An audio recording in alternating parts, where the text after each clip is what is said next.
What is up, people? Welcome back to the channel. Thomas and the Magic Road is something that has been reviewed out the ass, but what some seem to not do as much is talk about what it did to the franchise as a whole. And I'm not even talking about the magic. That in and of itself could be its own video.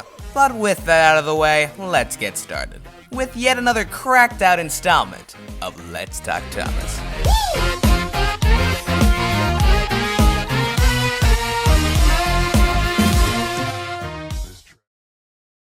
In the category of most things, Thomas and the Magic Road is in a league of its own. But before getting into that, I just want to clarify one time that this is not a thought-out review on the production. I really don't have much to say on the film itself. The only things I enjoyed about the film never take place in the franchise again. Diesel 10 being a good antagonist? Hard no. Toby being a badass? No sir. Splatter and Dodge? Yeah, they don't exist anymore. The music? Never used again. The teleporting dog? Never seen again.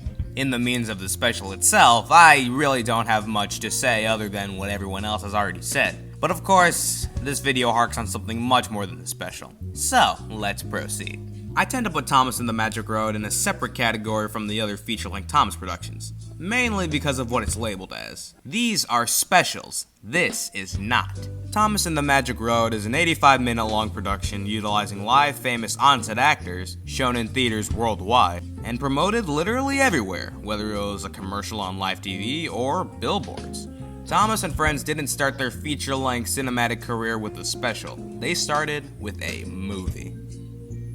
If I, the Pan-Ear Jester, existed in the year 2000 and saw a Tatmr trailer, I would have been ecstatic. The trailers for this movie? Absolute heat. And this production was coming off of season 5, one of, if not the best received season out of the first 5. From a certain point of view, this movie was looking to be one of the best moves in Thomas history.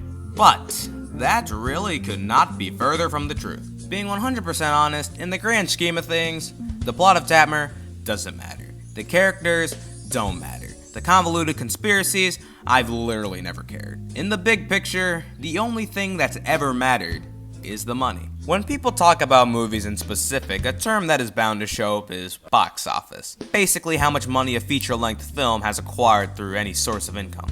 So when it comes to movies, there's budget and box office. How much it costs, and how much it made. Your average Thomas special has a budget of around $250,000 to $400,000 US dollars. Some specials underperform in the box office, and some blow it out of the water. But like I said earlier, Tatmr is no special. The total budget for Thomas and the Magic Railroad comes out to an astonishing 19 million US dollars. Not horrible when you compare it to other movies that came out at the time, but the total box office came out to a disappointing 19.7 million US dollars. That's a sum of a $700,000 profit. That is not good.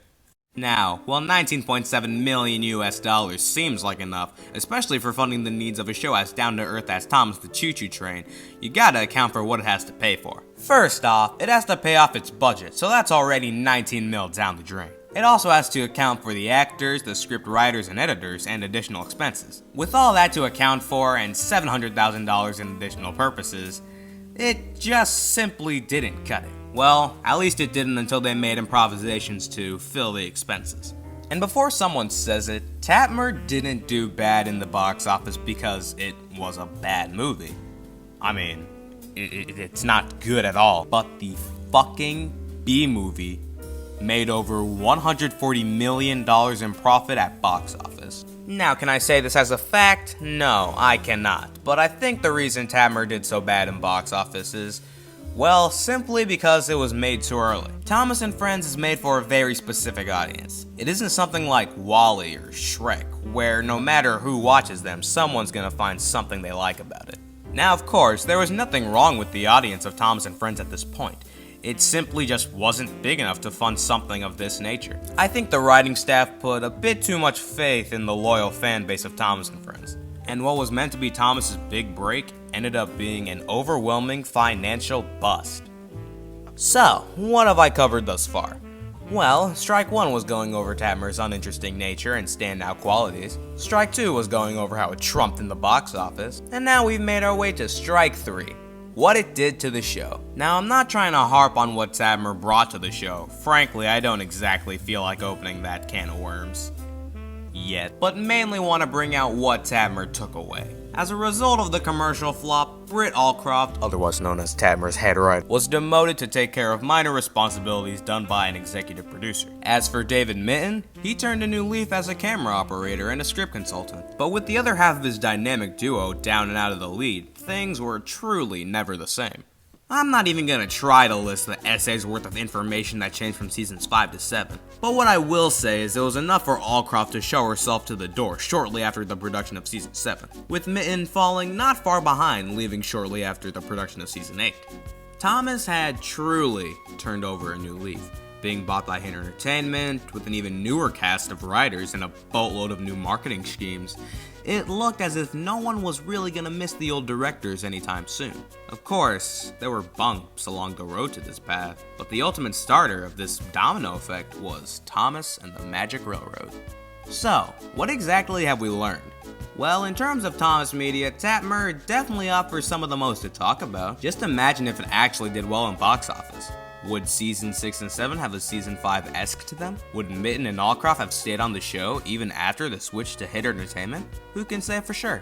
However, one thing I can say for sure is that the subject matters that follows Tatmr interest me way more than the movie itself ever has. Well, we're still pumping these things out. I want to apologize. Some of the film choice in the video was a bit awkward at times. I didn't want to use too much footage from Tatmr as I want this video to stay on the internet. I don't know how active on YouTube I'm going to be this summer because I have a lot of plans, but I might make an update video about that. Maybe, possibly, I don't know. And, well, I have nothing else to say. So, of course, as always, obviously, I'll see you when I decide to upload again.